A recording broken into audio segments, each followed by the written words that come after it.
Assalamualaikum warahmatullahi wabarakatuh. Kembali lagi di channel Radio Horor. Untuk kisah kali ini ada sebuah cerita dari tulisannya Om Ras.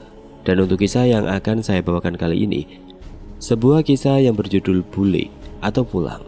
Dan sebelum kita lanjut ke ceritanya, tekan dulu tombol like video ini. Dan jangan lupa tekan juga tombol subscribe channel ini. Nyalakan juga lonceng notifikasinya agar tidak ketinggalan cerita-cerita lainnya dari channel ini. Dan buat teman-teman yang pengen membaca langsung ceritanya, nanti silahkan saja kunjungi linknya yang nanti akan saya sertakan di kolom deskripsi. Dan seperti apa untuk kisah kali ini, langsung saja kita masuk ke ceritanya.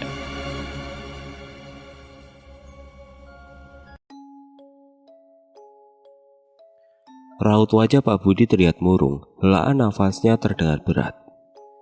Kita tidak ada pilihan selain pulang ke kampung. Di sini di kota besar ini, kita tidak akan bisa bertahan.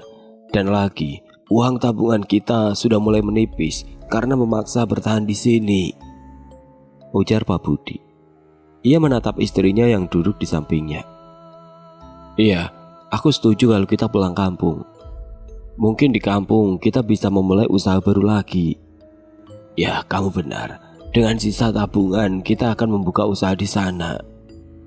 Tapi apakah anak-anak akan setuju? Tanya istrinya ragu. Untuk saat ini kita tidak perlu pendapat mereka. Kalaupun mereka tidak setuju, apa yang bisa kita lakukan? Kita tidak punya pilihan. Mau tidak mau, setuju tidak setuju, kita harus pulang ke kampung, ujar Pak Budi tegas. Kita mau pindah kemana ya? Tanya Neni, anak bungsu Pak Budi yang berusia 7 tahun. Kita pulang ke kampung halaman ibu dan ayah. Di sana indah sekali, kamu pasti suka. Apa di sana ada kucing? Tanya Neni polos. Tentu saja ada, dan kamu boleh pelihara 1 ekor.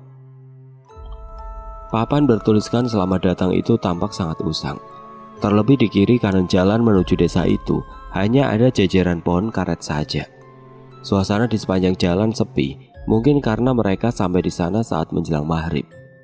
Mobil pickup yang dikemudikan oleh Pak Budi terparkir di depan sebuah rumah berpagar usang. Rumah itu tampak gelap gulita, halamannya pun sudah dipenuhi rumput-rumput liar yang tinggi. Pak Budi berjalan ke arah rumah yang berjarak puluhan meter dari rumah itu. Jangan bilang kalau ini rumah yang mau kita tempati, Bu, tanya Randy yang merupakan anak kedua keluarga itu. Ibunya hanya terdiam. Ia sepertinya tidak mau menjawab pertanyaan itu. Tidak berapa lama Pak Budi kembali. Ia tersenyum dan memperlihatkan kunci rumah yang dipegangnya. Ya, ini serius kita mau tinggal di sini? Tanya Mary yang sedari tadi diam. Ya, rumah almarhum kakekmu ini sebenarnya masih cukup bagus, hanya saja tidak terawat. Kalau besok kita pangkas rumput-rumput liar itu, kalian akan melihat keindahan rumah ini. Mary dan Randy terlihat lesu setelah mendengar jawaban sang ayah. Berbeda dengan Naini yang terlihat cukup bahagia. Untuk malam ini kita tidur di rumah sana dulu. Besok kita mulai bebersih rumah ini, ujar Pak Budi lagi sambil menuju ke arah rumah yang ia datangi tadi. Numpang tidur di situ? Tanya Mary. Enggak ayah, lebih baik aku tidur di sini, saut Randy. Pak Budi saling berpandangan dengan istrinya. Kedua anak mereka itu memang lumayan keras kepala. Bila itu sudah kemauan mereka, maka akan sulit untuk dipatahkan. Akhirnya hanya Pak Budi, istrinya, dan Neni yang ikut tidur di rumah kenalan Pak Budi tersebut. Mary dan Randy tidur di pickup yang memang sudah dipakaikan terpal sebagai penutup. Pagi-pagi sekali, Pak Budi sudah membangunkan kedua anaknya itu untuk mengajak mereka berdua sarapan bersama. Ayo kita makan dulu, biar semangat kerjasamanya, ujar Pak Budi tersenyum. Nanti saja ya, kami malu kalau harus ke rumah tetangga sana. Ya sudah, ini ambil, kalian mau makan ya, kata Pak Budi seraya memberikan 2 bungkus nasi pada kedua anaknya itu. Setelah ayahnya pergi, Randy dan Mary membuka bungkusan nasi yang masih terbuat dari daun pisang tersebut. Aroma wangi nasi kuning dan masak habang menggugah selera mereka. Ya, walaupun mereka tumbuh besar di kota besar, namun mereka sangat menyukai masakan-masakan sederhana seperti ini. Sekitar pukul 8 Pak Budi datang bersama beberapa orang. Masing-masing mereka membawa peralatan seperti parang, cangkul, selang air, dan lain-lain. Mereka membantu keluarga Pak Budi untuk membersihkan area rumah dari rumput-rumput liar yang memang sudah sangat tinggi. Sementara itu Mary dan ibunya mulai membersihkan bagian dalam rumah yang sudah penuh dengan debu dan kotoran kelelawar. Kita bersihkan bagian kamar dulu, Mer, supaya malam ini kita sudah bisa tidur di sini. Rumahnya besar juga ya, Bu.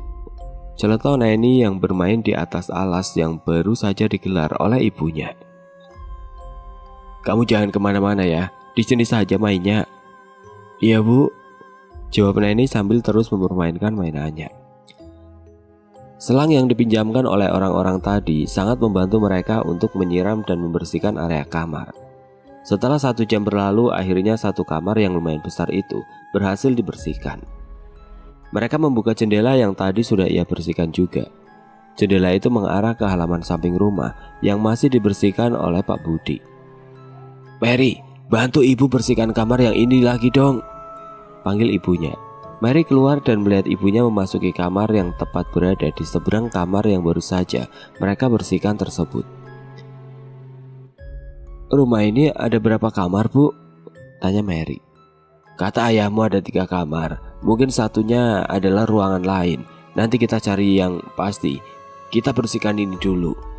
Mary mengangguk, meski tangannya sudah sakit karena menyikat lantai dan dinding. Ini foto saat ayah masih muda, Bu? Tanya Mary mendekatkan wajahnya ke arah foto tersebut. Iya. Mary mengangguk. Kita apakan fotonya, Bu? Biarkan saja dulu, Mer. Nanti kalau di luar sudah bersih, akan ibu pindahkan fotonya keluar. Kalau lemari ini? Masih bagus kah lemarinya? Ujar ibunya balik bertanya sembari memeriksa keadaan lemari itu. Coba kamu panggil Randy dulu, Mer.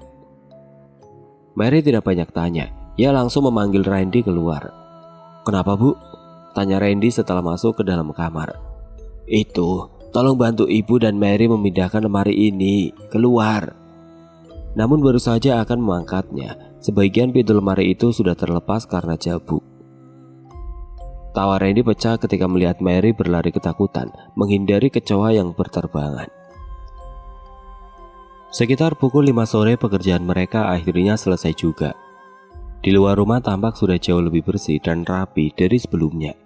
Sementara di dalam rumah hanya bagian 2 kamar dan dapur yang berhasil dibersihkan hari itu. Yah, tanganku rasanya mau copot menyikat lantai dan dinding. Apa tidak sebaiknya ayah upah orang untuk membantu membersihkan rumah ini? Ujar Mary saat mereka sedang menikmati makan malamnya. Ya, nantilah, ayah akan tanya-tanya siapa yang mau bantu-bantu, jawab Pak Budi. Ya, lantai kamarnya masih hitam, padahal sudah aku sikat dengan kuat. Nanti aku minta belikan karpet ya, karpet plastik juga nggak apa-apa. Lantai rumah ini dari kayu ulin dan sudah tua sekali, jadi wajar warnanya hitam. Tapi aku kurang suka ya, warna hitam menyerap cahaya. Ruangan kamar jadi gelap meski lampunya terang. Iya, besok ayah belikan karpet plastik, ujar Pak Budi mengalah. Karena mereka belum mengurus pemasangan listrik kembali, jadilah malam itu mereka tidur dengan menggunakan lampu tembok yang dipinjam dari tetangga. Malam itu mereka tidur dengan sangat nyenyak dikarenakan tubuh yang sangat lelah setelah berbersih seharian. Pagi harinya saat Mary terbangun, jam tangan menunjukkan pukul 9 pagi. Ia melihat di luar ada Randy dan Neni yang sedang bermain. Sementara ayah dan ibunya tidak terlihat. Ayah dan ibu kemana, Ren? Katanya tadi ke pasar, jawab Randy. Oh iya, di dapur ada makanan untukmu. Mary berjalan ke arah dapur. Setelah memakan makanan yang ditinggalkan untuknya, Mary berjalan-jalan mengelilingi rumah tersebut. Katanya ada 3 kamar, lalu kamar ketiganya ada di mana? Ujar Mary bertanya-tanya. Rumah itu cukup luas dan memiliki beberapa ruangan. Wah, luas sekali, dan masih banyak ruangan yang belum dibersihkan. Semoga saja ayah menuruti permintaanku semalam, gumam Mary sembari menatap setiap sudut ruangan. Tiba-tiba matanya terpaku pada sebuah pintu dari kayu ulin. Pintu itu digembok. Kemungkinan ada barang berharga di dalamnya, pikir Mary. Ia mencoba membuka gembok di pintu itu dengan penuh semangat, berharap akan menemukan sesuatu yang berharga. Namun ketika beberapa kali mencoba, akhirnya Mary menyerah. dan memilih untuk meminta bantuan pada Randy.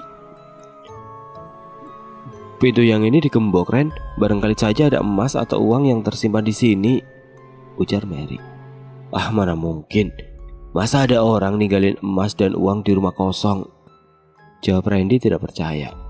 "Makanya kita cek dulu. Kalau ada kan hasilnya bisa kita bagi dua," ujar Mary. Meski meragukan pemikiran kakaknya itu, tapi Randy tetap menurut saja dan membantu Mary membuka gembok di pintu tersebut. Setelah berhasil, Mary masuk lebih dulu dengan penuh semangat. Ruangan itu gelap dan banyak lemari di sana. Bau apek bercampur aroma tidak sedap lainnya sangat mengganggu Mary. Mary membuka beberapa jendela di kamar tersebut, dan setelah bau tidak sedap sedikit berkurang, Mary mulai mencari-cari benda berharga yang ia yakini berada di kamar itu. "Ini bekas kamar siapa ya?" tanya Randy melihat ke seluruh ruangan. Di sana ada ranjang yang di atasnya masih ada kasur dan kelambu tilai. Di samping tempat tidur itu juga ada meja kecil dan gelas air yang sudah kosong tentunya. Di dalam lemari yang Mary buka pun masih banyak baju-baju yang tertata rapi. Sepertinya barang-barang di kamar itu memang sengaja tidak dibuang, entah tujuannya untuk apa. "Keluar yuk, bau banget di sini," ajak Randy.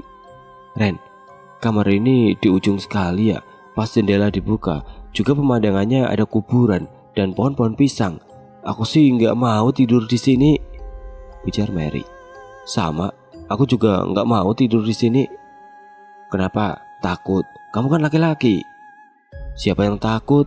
Kamar bau begitu, siapa yang mau?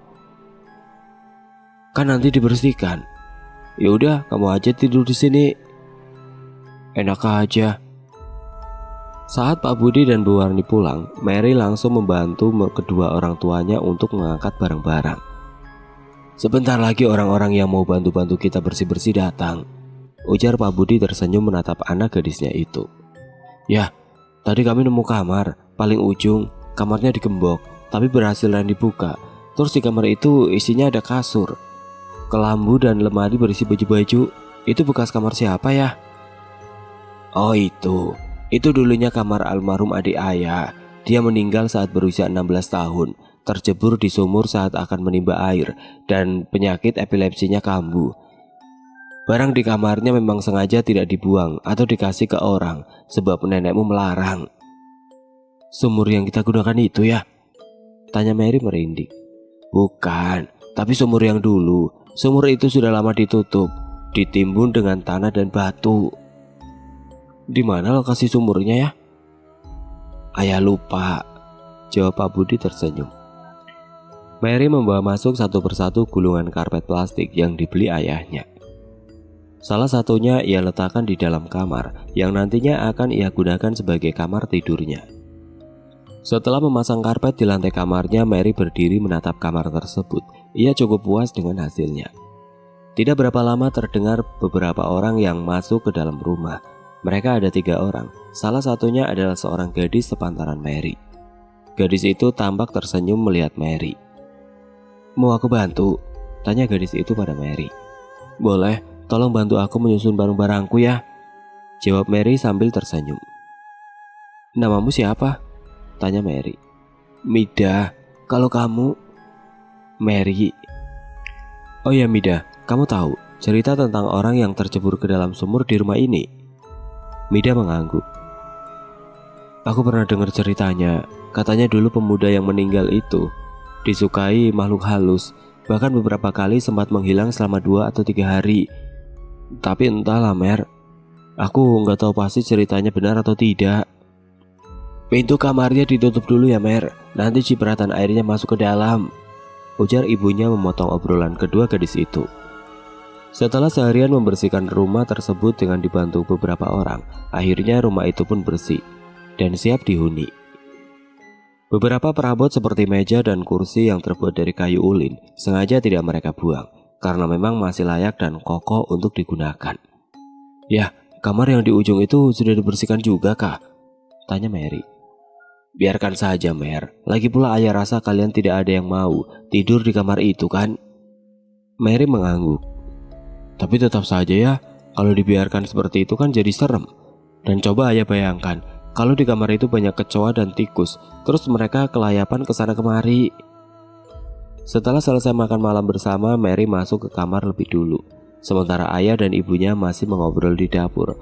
Begitu juga dengan Randy dan Nenny yang masih bercengkrama di atas kursi ulin di dapur. Mary mengeluarkan buku bacaannya dari dalam kotak yang penuh berisi buku. Mary membaringkan tubuhnya yang terasa penat di atas kasur tipis itu. Ya, tidak banyak yang bisa mereka bawa dari rumah mereka di kota. Hanya kasur tipis dan beberapa barang mereka masing-masing yang bisa dibawa dengan mobil pickup itu. Kata ayahnya, di sini nanti mereka akan membeli lagi barang-barang seperti punya mereka dulu. Dalam beberapa saat saja Mary sudah terlelap dalam tidurnya. Namun suara langkah mondar-mandir di depan kamarnya itu membuat Mary kembali membuka matanya. Ia merasa sangat terganggu dengan suara-suara langkah kaki mondar-mandir di luar sana, yang seperti disengaja dengan menghentak-hentakan kaki agar menimbulkan suara gaduh. "Randy, jangan bikin aku marah," tegur Mary yang yakin jika itu adalah ulah adiknya. Suara langkah itu berhenti seketika. Mary menghela nafas panjang, kemudian kembali memejamkan matanya. Namun baru saja ia memejamkan mata, suara langkah kaki itu kembali terdengar. Bahkan hentakannya lebih kuat dari sebelumnya. Akhirnya Mary yang kesal dengan suara-suara pengganggu itu pun beranjak dari kasur dan langsung membuka pintu tanpa aba-aba, bersiap memarahi siapapun yang telah menciptakan suara-suara itu. Akan tetapi ketika pintu dibuka, suasana di depan kamar tersebut sepi dan tidak ada orang. Mengira kalau Randy sudah bersembunyi di balik kamar orang tua mereka, Mary lantas masuk ke kamar itu. Tapi ternyata di dalam kamar itu pun tidak ada siapapun. Dengan wajah kesal, Mary berjalan ke arah dapur dan melihat orang tuanya beserta Randy dan Nenny masih ada di sana. "Mau kue, Mer?" tanya ibunya. "Ren, kamu mau apa sih ya? Aku capek ngantuk. Kamu malah mondar-mandir di depan kamar. Kalau mau bercanda, lihat situasi dong," bentak Mary pada Randy yang pada saat itu sedang makan kue. "Ah, kok aku? Aku dari tadi di sini, Mer. Tanya ayah ibu sama Nenny kalau nggak percaya," balas Randy tidak terima dituduh. "Iya, Mer. Randy sama Nenny dari tadi di sini kok. Mereka nggak ada yang masuk ke dalam," ucap ayahnya. Mary terdiam, ia masih tidak percaya. Tapi ayahnya tidak pernah sekalipun berbohong padanya. "Mungkin yang kamu dengar itu suara-suara tikus berlarian. Maklumlah, Mer. Ini kan rumah sudah lama tidak ada yang menempati. Jadi ya wajar kalau banyak tikus." "Mana ada suara tikus kayak orang lagi jalan gitu," gerutu Mary lalu berbalik masuk ke dalam. "Aneh," sahut Randy. "Semalam aku mendengar suara seperti ada suara orang tertawa di luar jendela," ujar ibunya Mary pada suaminya yang saat itu sedang menikmati sarapan paginya. "Paling suara hewan," ujar Pak Budi. "Bagaimana kalau kita adakan acara selamatan di rumah ini?" "Ya bagaimanapun kan rumah ini sudah sangat lama tidak ada yang menempati. Jadi wajar kalau ada jin yang tinggal di sini." "Baiklah, nanti kita adakan acara selamatan ya. Bagaimana kalau malam Jumat ini?" "Boleh, semakin cepat malah semakin baik." Sore itu orang-orang yang diundang oleh Pak Budi mulai berdatangan. Akan tetapi setelah tamu-tamu yang diundang pulang, keluarga Pak Budi mulai mengalami kejadian-kejadian aneh. Dimulai dari Nenny yang menangis terus-terusan hingga kejang-kejang, matanya lekat menatap ke sudut ruangan, membuat Mary yang melihat itu menjadi merinding. Bukannya menjadi tenang setelah acara selamatan itu diadakan, rumah itu menjadi jauh lebih menyeramkan. "Nenny, saat kamu nangis malam itu, kamu nunjuk-nunjuk ke sudut sana. Memangnya di sana ada apa?" tanya Mary pada Nenny yang sedang bermain. Mendengar pertanyaan kakaknya itu, Nenny langsung menyembunyikan wajahnya di lengan Mary, seperti orang ketakutan. "Ada apa, Nenny?" "Nenek-nenek itu menyeramkan, Kak. Wajahnya gosong, kepalanya botak, giginya taring semua," ujar Nenny mulai menangis. "Nenek-nenek?" Nenny mengangguk, dan tangannya semakin erat memeluk lengan Mary. "Kenapa adikmu menangis, Mer?" "Bu, ibu ngerasa aneh gak sih sama rumah ini?" "Aneh gimana?" "Suara derap langkah kaki di malam hari, suara orang nangis, suara orang ketawa. Dan Neni bilang pada malam itu penyebab dia nangis karena dia melihat penampakan nenek-nenek menyeramkan. Ibunya tidak menyaut. "Bu." "Permisi," ucap seorang dari luar. Bu Warni lantas keluar untuk melihat siapa yang datang. Rupanya yang datang adalah Mida. Ia membawa beberapa macam makanan mentah seperti singkong dan ubi. "Ini dari ibu saya," ucap Mida tersenyum. "Masuk dulu yuk, main sama Mary," ajak Bu Warni. Dengan sopan Mida mengikuti Bu Warni masuk ke dalam rumah. Kamu dah," sapa Mary saat melihat Mida masuk ke dalam rumah bersama ibunya. "Duduk, Acil mau ke dapur dulu," ujar Bu Warni sembari tersenyum pada Mida. Sepeninggal ibunya ke dapur, Mida dan Mary mulai mengobrol mulai dari topik yang ringan hingga kejadian aneh yang dialami keluarga Mary semenjak tinggal di rumah tersebut.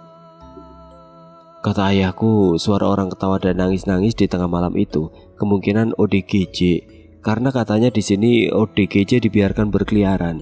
Memangnya benar seperti itu dah?" "Dulu memang ada ODGJ di desa ini, tapi dia sudah meninggal 3 tahun lalu, Mer. Setauku selain dia, tidak ada lagi ODGJ di desa ini." Malam itu, setelah acara selamatan, Neni nangis sampai kejang-kejang. Matanya lekat menatap ke satu sudut. Dan hari ini saat aku tanya, Neni malah nangis lagi dan menutup wajahnya di lenganku. Katanya ada nenek-nenek berwujud menyeramkan di sudut sana. "Mer, kamu mau ikut aku?" "Kemana?" "Aku ingin mengajakmu ke rumah Nenek Talim. Beliau orang paling tua di desa ini. Aku rasa beliau pasti tahu tentang kejadian-kejadian di rumah ini sebelumnya." Mendengar itu Mary langsung mengangguk.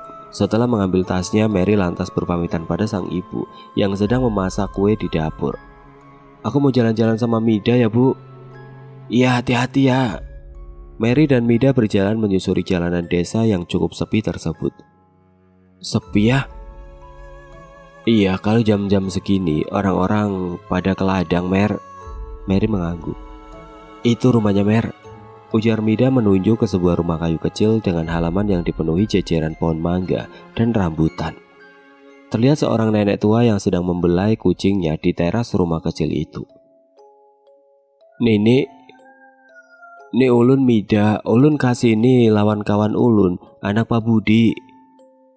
"Aku tidak terlalu mengerti bahasa Banjar dah, apa beliau tidak bisa bahasa Indonesia?" Si nenek menoleh ke arah Mary dan hampir membuat Mary berteriak ketakutan. "Kenapa takutan, cu?" tanya Nenek Talim terkekeh. "Dulu waktu aku masih berumur belasan tahun, rumah sawah atau gubuk tempat menyimpan padi dan beristirahat petani milik kami terbakar. Padahal di dalam gubuk itu masih ada beberapa karung padi yang belum sempat kami bawa pulang. Tidak bisa memikirkan apa-apa lagi. Aku langsung masuk ke dalam gubuk kami itu, berusaha mengeluarkan karung-karung berisi padi yang ada di dalamnya. Namun baru 2 karung yang berhasil aku keluarkan.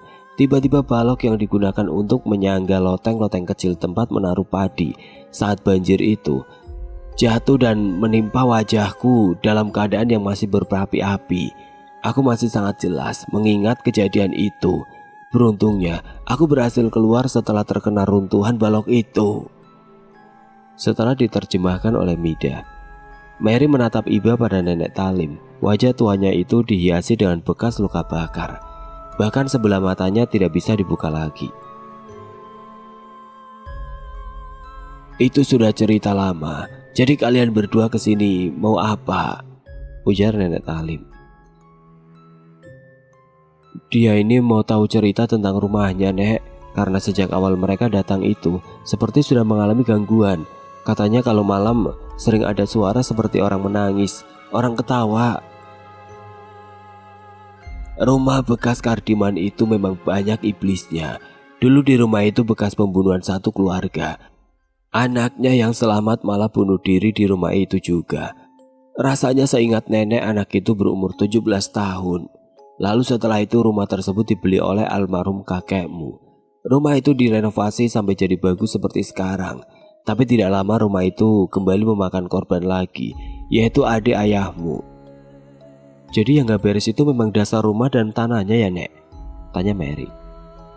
Oh iya, seingatku dulu, rumah itu ada pohon karawia atau beringin. Pohonnya besar sekali. Pohon tersebut ditebang dan yang tukang tebang meninggal semua setelahnya. Ada yang meninggal mendadak setelah 2 hari sehabis menebang pohon itu. Ada yang 4 hari, seminggu. Pokoknya semua yang menebang pohon tersebut meninggal. Mary terdiam mendengar cerita Nenek Talim. Kita pulang yuk Mir, nanti kamu dicariin ibu, ujar Mida mengacukan lamunan Mary. Setelah berpamitan dengan nenek tua itu, kedua gadis itu pun langsung berjalan pulang. Aku duluan ya Mer, ujar Mida. Kamu gak mampir ke rumah dulu? Nanti saja Mer, kapan-kapan, jawab Mida sebelum pergi meninggalkan Mary. Mary berjalan perlahan menuju rumah. Iya Mer. Rumah ini berhantu. Katanya di rumah ini pernah ada pembunuhan satu keluarga. Dan anak yang selamat dari pembunuhan itu mati bunuh diri. Ayah tidak pernah dengar cerita seperti itu Mer. Kamu dengar cerita dari mana memangnya? Ujar ayahnya masih asik menyantap makan malam mereka saat itu. Dari Nenek Talim. Mer, kalaupun cerita itu benar, memangnya kenapa kalau kita menempati rumah ini? Kan kamu tahu sendiri, kalau orang yang sudah meninggal itu tidak bisa jadi hantu. Katanya di tanah ini sebelum rumah ini dibangun, dulunya adalah pohon beringin. Dan ketika pohon beringin itu ditebang, semua para penebangnya meninggal mendadak ya. Lalu setelahnya keluarga yang tinggal di rumah ini dibunuh. Anaknya yang selamat malah bunuh diri. Kemudian setelah rumah ini dijual dan lalu dibeli oleh kakek, gak lama setelah itu adik ayah meninggal kan? Coba ya pikirkan, apa itu kebetulan? Lalu kalau benar, apa yang harus kita lakukan Mer? Tanya Pak Budi menghentikan makannya, lalu menatap Mary. Kita pindah ya. Pak Budi menghela nafas panjang. Kamu tahu kan kenapa kita sampai pindah ke sini? Aku tahu, tapi sudah Mer. Ayah tahu kamu kesal karena pindah ke kampung. Tapi sekarang kita benar-benar tidak ada pilihan. Uang yang kita tabung selama ini sudah sangat menipis. Dan hanya di sini harapan kita untuk membuka usaha mungkin bisa berjalan lancar. Mary terdiam, kepalanya tertunduk menatap butiran-butiran nasi dan lauk di dalam piringnya yang masih tidak tersentuh.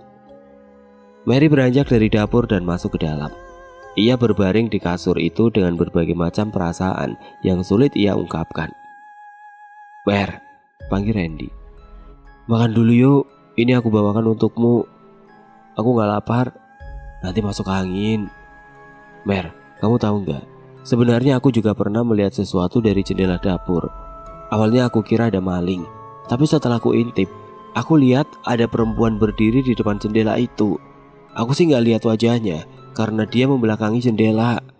Tapi aku bisa mencium bau kencur yang menyengat dari luar jendela. Kurasa perempuan itu bukan manusia. Lanjut Randy pelan. Mary bangun dari kasur dan menatap serius wajah adiknya. Kan, berarti bukan cuma aku yang merasakan hal-hal ganjil di rumah ini.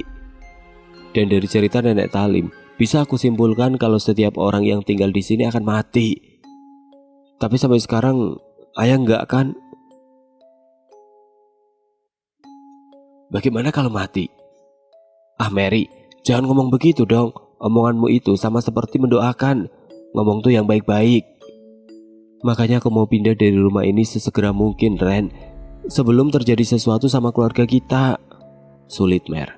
Kamu tahu ayah bagaimana kan? Tapi kurasa itu hanya makhluk halus penunggu rumah ini, Mer. Namanya juga rumah yang sudah lama kosong kan. Jadi wajar saja kalau mereka ada. Saat kedua kakak beradik itu masih asik mengobrol, tiba-tiba buku-buku Mary jatuh dari atas meja. Padahal tidak ada siapapun yang menyenggolnya. Randy langsung merapatkan tubuhnya pada sang kakak. Apa itu tadi, Mer? Belum sempat menjawab, dari luar terdengar suara tangisan Neni yang sangat kencang. Bergegas mereka berdua keluar untuk melihat apa yang terjadi. Ada apa, Nen? Kok kamu nangis? Ibu kak, ibu, ujar Neni yang saat itu sudah berada dalam pelukan kakaknya. Randy, panggil Pak Budi dengan nada suara seperti sedang menahan sesuatu. Mendengar panggilan sang ayah, Randy bergegas ke dapur. Rupanya di sana ibunya sudah dipegangi oleh ayahnya. Terlihat tangan Pak Budi sudah terluka akibat sayatan dari pisau yang dipegang erat oleh Bu Warni. Saat Randy menyentuh tubuh ibunya, bermaksud untuk mengambil pisau yang dipegangnya, mendadak tubuh Bu Warni lemas. Bu Warni jatuh pingsan. Mary yang melihat kejadian itu tampak sangat khawatir dengan ibunya. "Bu," panggil Randy. "Ayo, angkat ke kamar," ujar Pak Budi. Oke teman-teman, sampai di sini dulu ceritanya. Nantikan kelanjutan kisah ini di video berikutnya.